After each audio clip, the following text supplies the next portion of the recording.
So today we're starting chapter 8, which is an introduction to statistics. And statistics is all about making sense of data, right? Collecting, organizing, analyzing, interpreting data. So this isn't a statistics class. This is just one chapter, introduction to statistics. But oftentimes when we're analyzing data, we want things to be in numerical form. And so the first concept that I want to introduce is this concept of a random variable. So what a random variable does is it takes the outcome of an experiment and assigns a numerical value to it. Okay, so like if you're rolling a die, it makes sense. You know, you're going to roll a 1 or a 2 or a 3 or a 4 or a 5 or a 6. So there's a number for you, right?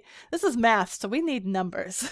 But if you're flipping a coin, you know, it's heads or tails. I guess you could call it, 1 and 0, maybe. But if you're flipping, say, 6 coins, and you want to know, you're interested in how many heads show up.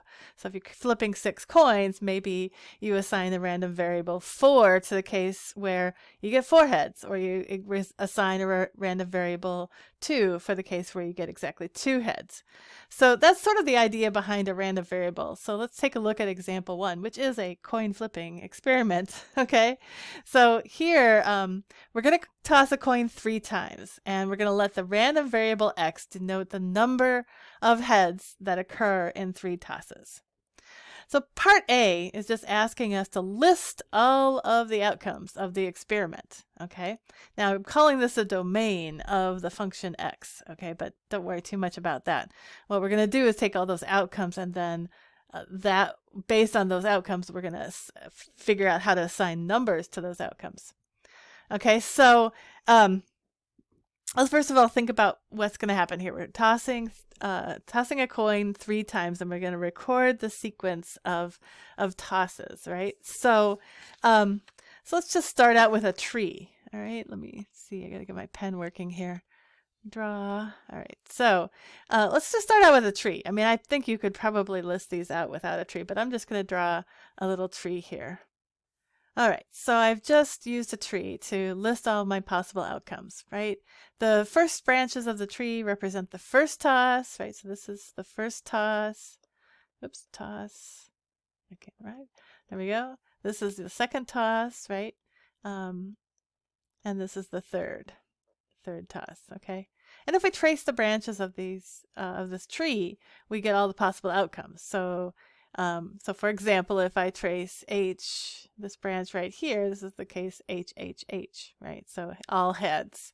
If I trace a different branch, let's say I trace this branch, right? That's the case where I'm getting a tails on the first, heads on the second, and then tails again. So THT. So then what I've done is just transferred all those outcomes over to this table, and we want to assign a numerical value, right? Based on this outcome, we want to assign a numerical outcome or a numerical value to that. Now, if we're interested, when it says let the random variable x denote the number of heads that occur, okay? The number of heads that occur. So we're just going to count how many heads there are in each particular outcome.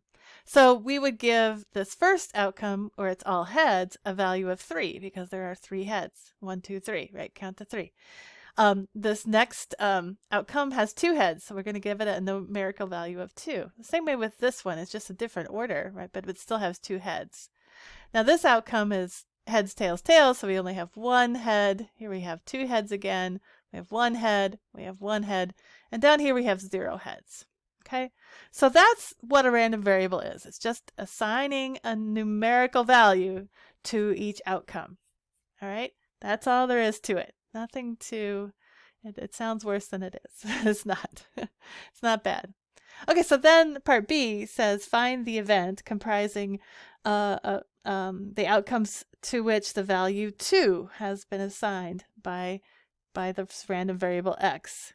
Okay, so we can write this as the probability that x is equal to 2. Okay, not the probability. Well, actually, I'm getting ahead of myself here. Shouldn't say probability.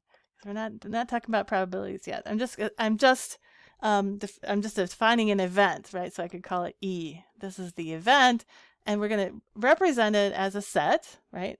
It's the set of all the outcomes where x is equal to 2, right? So I just look at my table, I look for the values of 2, and I can write those outcomes. So HHT, okay, that's one outcome that has a value of 2. I have HTH, and I have THH. Okay, so that's the event in which the value of the random variable is 2. All right, so that takes care of the first example. I'm in the next example. But before I talk about the next example, I'm going to go through some more definitions. But I'll record a separate video for that. So I will meet you in that next video.